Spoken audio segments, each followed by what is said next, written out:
Welcome to The Explainer. So today, we're going to do a quick 5-minute guide on how to make your ideas unforgettable, based on the awesome book Made to Stick by Chip and Dan Heath. Ever had that feeling? You've got this brilliant idea, but it just falls flat when you try to explain it? Yeah, let's fix that. All right, let's jump right in with a little thought experiment.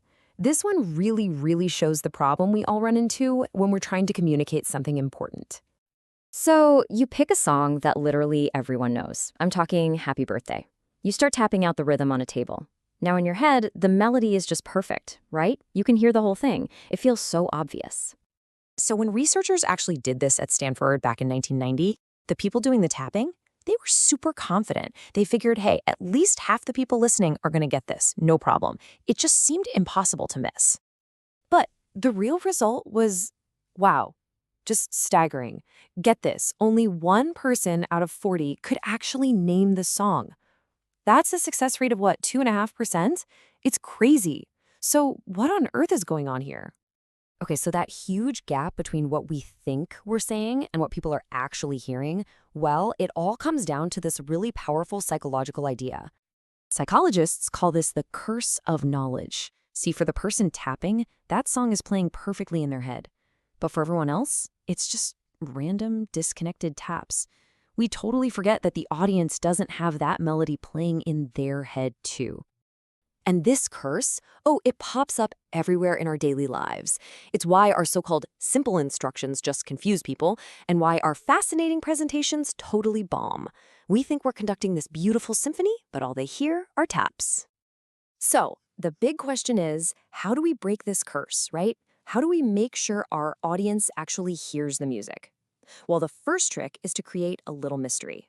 Open up a curiosity gap. Instead of just dumping a bunch of dry facts on you, one astronomy book totally hooked a scientist by framing the whole thing like a detective story. It didn't start with the answers. Nope. It started with a huge, compelling question, a mystery that just begged to be solved. And that created this urgent need to know, okay, what happens next? This scientist, who didn't even care about Saturn's rings to begin with, suddenly couldn't put the book down. By the way, the answer? It was just ice-covered dust. But the journey to get there was way more interesting than the answer itself. All right, let's move on to the second principle, and you'll see how these ideas build on each other. Look, if you want to get someone's attention in the first place, you've got to break their expectations. You have to interrupt the pattern. So picture this. It's a TV commercial from back in 2001. You see this family of 5 cruising along in their new minivan. Everyone's smiling, they're loving the sunroof, the cool remote-controlled doors. It all feels super safe, familiar, maybe a little boring, honestly. And then, wham! Just completely out of the blue, a car comes screaming through an intersection and just violently slams into the minivan. Glass everywhere, the whole thing just crumples. It's shocking. You just don't see it coming. The screen goes black and this message pops up. Turns out it wasn't a car ad at all. It was this incredibly powerful safety commercial from the U.S. Department of Transportation. It completely shattered expectations to deliver a message about seatbelts that was just impossible to ignore. Okay, and finally, if you want to make an idea not just heard but really felt and remembered, you have to tap into people's emotions. And honestly, the best way to do that? It's by telling a story. To really see how powerful stories are, check this out. It's a study from Carnegie Mellon. They had 2 different fundraising appeals. The first one hits you with these huge statistics, a problem so big it's kind of hard to even wrap your head around. But the other one? It just focused on the story of one single person, Rokia. And the results? I mean, they couldn't be clearer. The appeal with all the abstract stats, it brought in an average of about $1.14. But the personal story of Rokia? Wow, people donated more than twice as much, averaging $2.38.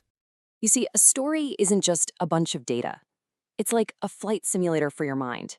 It lets the audience actually step into someone else's shoes to feel what they're feeling.